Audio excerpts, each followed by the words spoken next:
ఒకటే చెప్తాను భయ్యా, భీమా సినిమా గామి అటర్ ఫ్లాప్ అనుకున్నాను, భీమా సినిమా కూడా అటర్ ఫ్లాప్ భయ్యా. ఏం బాగాలేదు, మళ్ళీ మళ్ళీ చెప్తాను. ఒక గోపీచంద్ గారు బుర్ర పని చేయట్లేదంటే ఇద్దరు గోపీచంద్లు భయ్యా. బాలే సినిమా, బాలే, మొత్తం వరస్ట్గా ఉంది. ఒక స్క్రీన్ ప్లే లేదు, సేమ్ ఇదే సినిమా మధ్యలోంచి వస్తాను భయ్యా. వేస్ట్ భయ్యా, ఏది నచ్చలేదు నాకు, ఏది నచ్చలేదు. ఇంకోటి చెప్తాను కదా, మా పేర్లు చెప్పి డబ్బులు తీసుకున్నారట, ఎలాగో రివ్యూవర్స్ ఉన్నారో పాజిటివ్గా చెప్తారు ఫేమస్ అవడానికి అని చెప్పేసి. మాకు ఎవడో ఒక రూపాయి ఇవ్వలేదు. మళ్ళీ చెప్తాను, ఎవడో ఒక రూపాయి ఇవ్వలేదు, ఎవరి దగ్గర ఒక రూపాయి తీసుకోలేదు. సినిమా అట్టర్ ఫ్లాప్, అర్థమవుతుంది కదా. ఎగ్జాక్ట్లీ, మాకు రూపాయి ఇవ్వలేదు. సినిమా చూసి మాకు బోర్ కొట్టి మధ్యలో వస్తాం బయటికి, అర్థమవుతుందా. ఎగ్జాక్ట్లీ. డౌటా నీకు? డౌటా? ఇవ్వండి భయ్యా, డబ్బులు ఇచ్చితే మాకు ఇవ్వండి భయ్యా. మాకు అర్థం కాక అడుగుతాను. మేము ఎవరి దగ్గర డబ్బులు తీసుకోలేదు, మేము ఎవరి దగ్గర ఏటీ తీసుకోలేదు. సినిమా పెద్ద ఏం లేదు, సేమ్ రొటీన్ స్టోరీ, రొటీన్గా ఉన్నాయి. ఏదో కొద్దిగా పోలీస్ క్యారెక్టర్తో కొంచెం ఏదో ట్రై చేద్దామని చూసారు, ఎక్స్పెరిమెంట్ చేశారు. కానీ గోపీచంద్ గారు ఏంటండి, ఎవరు చెప్పాడండి అది డబ్బులు ఇవ్వట్లేదని? మా పేర్లు చెప్పి డబ్బులు తీసుకున్నారని మాత్రమే చెప్పాను, అంతే. సో మళ్ళీ అదే ఫస్ట్ హాఫ్ వెన్నెల కిషోర్ గారు కామెడీ చాలా బాగుందండి. వెన్నెల కిషోర్ గారు, గురువు గారు అయితే ఇప్పుడు మీకు ఏం కావాలి? బాగుందని కావాలా, బాగాలేదని కావాలా? చెప్తున్నా, వెన్నెల కిషోర్ కామెడీ బాగుంది, అర్థమైందా? ఒక పాయింట్. బీజిఎం బొక్క, ఓకేనా. స్క్రీన్ ప్లే పెద్ద ఏం లేదు, ఓకేనా. 4. 5ది స్టోరీయే లేదు, రొటీన్ స్టోరీ, ఓకేనా. డ్యూ రోల్ అది. ఎగ్జాక్ట్లీ భయ్యా, కరెక్ట్గా చెప్పు. ఇది ఒక స్కందా భయ్యా, ప్లీజ్. అస్సలు waste of time and waste of discussion భయ్యా. సరే, నాకైతే మంచిగా అనిపించింది అన్న. కోపడకరి, సినిమా బ్లాక్ బస్టర్. సినిమా అంటేనే రొటీన్, అర్థమైందా? సినిమా అంటేనే routine. It is the experience అంతే. You have to get the experience, that's it. Who you want to judge. అరే సినిమా అంటే ఎక్స్పీరియన్స్ అన్న, అర్థమైందా?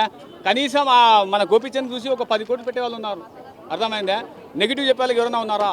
Is there anybody to invest? Simply Bheema cinema is super flop movie, that's it. Bheema cinema అయితే సూపర్గా ఉంది, అదిరిపోయింది, మామూలుగా లేదు సినిమా మటుకు. అది గోపీచంద్ గారు క్యారెక్టర్ డబుల్ యాక్షన్ మటుకు సూపర్గా ఉంది. గోపీచంద్ గారు గుడి కోసం, పిల్లకాయలను చంపుతున్నారని చెప్పి తన ప్రాణాలను అర్పించారు సినిమాలో, అది హైలైట్. క్లైమాక్స్ సీన్ అయితే ఇంకా హైలైట్. క్లైమాక్స్ సీను గోపీచంద్ గారి ఆత్మ తన తమ్ముడి శరీరంలో ప్రవేశించడం, అసలు ఆ సీను గోపీచంద్ గారి పక్కన ఇంకో గోపీచంద్ గారు ఆత్మ నిలబడేది ఇంకా హైలైట్, చాలా బాగుంది. ఎలా అనిపిస్తే అయితే సూపర్గా ఉంది, బాగా ఎంజాయ్ చేస్తా సినిమా. హిట్టే ఈ సినిమా హిట్టే, బ్లాక్ బస్టర్ ఖచ్చితంగా బాగా నచ్చింది సినిమా. మాస్ క్యారెక్టర్, ఆయన క్యారెక్టర్ అదిరిపోయింది. అసలు ఫైట్స్ కానీ అయితే పంచ్ పవర్ అదిరిపోయింది, అయితే మామూలుగా ఉండదు అది సినిమా మటుకు. ఓకే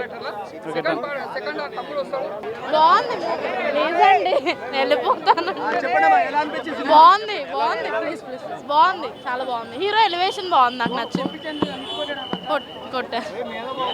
ప్లీజ్ అండి, హీరో ఎలివేషన్ బాగుంది, హీరో యాక్టింగ్ బాగుంది, క్యారెక్టర్ బాగుంది, పోలీస్ క్యారెక్టర్ చాలా నచ్చింది.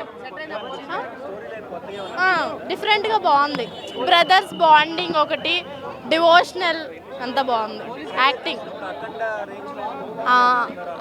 అఖండాకి దీనికి సమ్ రిలేషన్ లేదు బాగుంది, అంటే అలా కంపారిటివ్గా కాకుండా బాగుంది. గోలిమార్ల ఎట్లా గోపిచంద్ అని యాక్టింగ్ ఉందో మళ్ళీ ఈ సినిమాలో మాత్రం చింపేసినాను. ఒకటి ఏంటంటే డైరెక్టర్ గారికి హ్యాట్స్, ఒక మంచి స్టోరీ. ఇప్పుడు ఈ సినిమాలు ఏంటంటే మనం సినిమాకి పోతే కామెడీ కావాలా, ఎంటర్టైన్మెంట్ కావాలా, ఫైటింగ్ సీన్స్ కావాలా. దీంట్లో కామెడీ ఉంది, యాక్షన్స్ ఉంది, మంచి రొమాన్స్ ఉంది, మంచి కంటెంట్ ఉంది. నాకైతే చాలా బాగా నచ్చింది. ఫస్ట్ హాఫ్లో మాత్రం ఏమన్నా నవ్వుకున్నాను, మస్తు ఉంటాను. ఆ పోలీస్ స్టేషన్లో ఆ సీన్స్ కానీ, ఆ హీరోయిన్ కానీ, మళ్ళీ ఏంటంటే ఎంట్రీలో వెన్నెల కిషోర్ గారు ఉంటారు, ఆ కామెడీ మాత్రం చంపేసిన చెప్పుకోవచ్చు భయ్య. ఇంకోటి చమ్మక్ చంద్ర గారు, రఘు గారు, వాళ్ళిద్దరు అంటే కాంబినేషన్లో, ముగ్గురి కాంబినేషన్ నాకే చాలా బాగా అనిపించింది. ఎందుకంటే గోపిచంద్ ఒక్క బ్లాక్ బస్టర్ హిట్ లేదు, ఈ సినిమా మాత్రం బ్లాక్ బస్టర్ హిట్ అన్న. సెకండ్ హాఫ్లో మాత్రం గూస్ బంప్స్ వస్తాయి అన్న, ఒక్కొక్క సీన్స్ సీక్వెల్స్ కూడా సూపర్ ఉంటుంది. ఒకటే చెప్తా బ్రో, ఇలాంటి సినిమా మిస్ అయితే మాత్రం వేస్ట్. శివరాత్రి ఒక మంచి భీమా సినిమాతో వచ్చింది. జై శివయ్య.